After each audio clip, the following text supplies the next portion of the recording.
I swear to God that I did not mean to stab him so many times, but in the process of trying to stop him from killing me, something just, I guess, happened to me psychologically, from being battered and beaten by him for so long. I think it just did something to me, and in that moment I became so terrified of Todd and overwhelmed with this sense of like primal fear, the kind of fear that you only feel when you're about to lose your own life.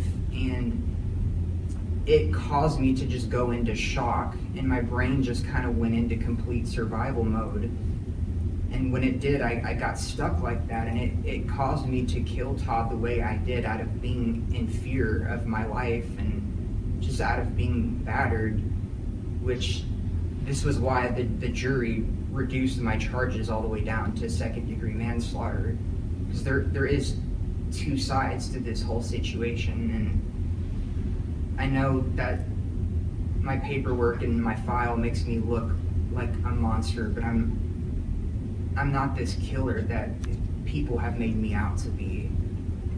And I don't think that people understand how hard this is on me emotionally, because Todd was not some random stranger. This was somebody that I had an intimate relationship with, and that I shared my life with and lived with.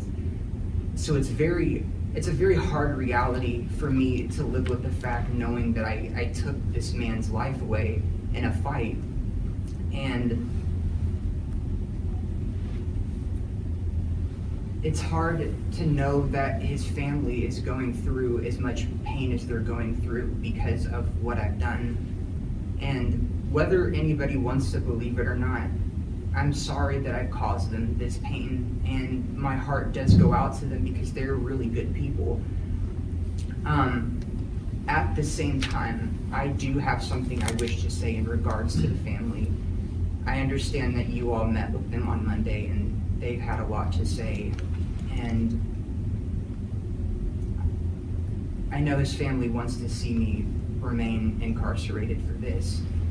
But his family does not know what it's like to have somebody they love come home and physically hurt them over and over again.